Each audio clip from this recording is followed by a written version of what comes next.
user တွေကဒီ share ကိုသုံးဖို့ဆို terminal program ကိုသုံးရတယ်လို့ကျွန်တော်ပြောခဲ့တယ် terminal program အလုပ်ကကျွန်တော်တို့ဒီ keyboard ကနေ share လိုက်တဲ့ဒီ string တွေစာတွေကို input အနေနဲ့ယူပြီးတော့ output မှာ display ပြန်ပြတယ်ကျွန်တော်တို့စာလုံးတွေမြင်ရအောင်ပေါ့နော်ဒါ terminal program အလုပ်အဲ့တော့ဒီ terminal program ကိုဒီမှာကျွန်တော်တို့ဒီ GUI မှာကျွန်တော်တို့ terminal မှာ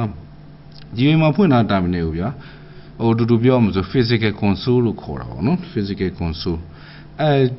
Linux မှာတခြား physical virtual console တွေရှိတယ် virtual console နောက်တော့ terminal အသစ်တစ်ခုထပ်ဖွင့်တာမျိုးပေါ့နော် terminal console ရှိတယ်ပြီးတော့ OS နဲ့အတူကျွန်တော်တို့ပါလာတဲ့ဒီ virtual console တွေကနေပြီးတခြားဟို section တွေဝင်ပြီးတခြားကျွန်တော်တို့ command line နဲ့ပတ်သက်တဲ့အလုပ်တွေလုပ်လို့ရပါတယ် Red Hat မှာလည်းဒီလိုပဲလုပ်လို့ရဆိုတော့ Red Hat 5နဲ့ရှိတော့ console 9ခုပါတယ်လို့ပြောတယ်ဗျအခုကျွန်တော်တို့ Red Hat 7ပေါ့နော်ဒီ RACS ကအခုလောလောဆယ် Red Hat 7အတွက်ကိုကျွန်တော်တို့စာမွေးတွေလုပ်ထားတယ်အဲ့တော့ကျွန်တော် Red Hat 7မှာပြောမယ်ဆိုရင် console က console 6ခုပါတယ်နော် physical console တစ်ခုအခု physical console ဆိုတော့ GUI ကနေ login ဝင်လိုက်ရင်ကျွန်တော်တစ်ခုက run ထားပြီးသားပေါ့နော်ဒါကြောင့်မို့ကျွန်တော်တို့ဒီ terminal တွေဖွင့်လို့ရတယ်ဒီ terminal မှာကျွန်တော်တို့ computer နဲ့keyboard နဲ့ကျွန်တော်တို့စာတွေရိုက်မယ် command တွေထွက်လာတာပေါ့နော်အဲ့တော့ကျန်တဲ့နောက် console တွေကဘယ်မှာလဲနောက် console တွေကိုဖွင့်ချင်တယ်ဆိုလို့ရှိရင်လည်း Linux ကအသင့်လုပ်ပေးတာလေကဲနောက် console ကိုသွားမယ်ဆိုရင်control order Red Hat မှာဆိုရင် control order F2 ကနေပြီးတော့F2 F3 F4 F5 F6 ထိသွားလို့ရတယ်เนาะ control order အဲ့ဆိုတော့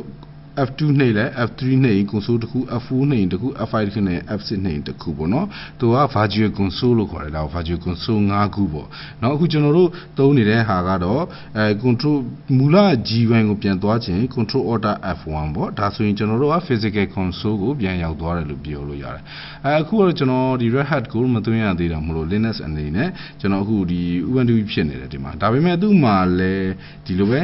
virtual console ပါတယ်ကျွန်တော်လုပ်ပြမယ်control order F2 7ပြန်နှိပ်ရင် GUI ကိုပြန်ရောက်လာတာပေါ့နော်ဒီသဘောပါပဲအခုသင်ခန်းစာတော့ဒီကျွန်တော်တို့ဒီcommand line ကိုဘယ်လို access လုပ်တယ်လဲဆိုတာကိုပြောပြတာဖြစ်တယ်နောက်တစ်သင်ခန်းစာအတူလေးတွေနဲ့နည်းဟိုများပါအောင်လို့ကျွန်တော်လုပ်သွားမယ်လို့ပြောလိုပါတယ်ကျေးဇူးတင်ပါတယ်ကျွန်တော်ကုစုစမ်းပါ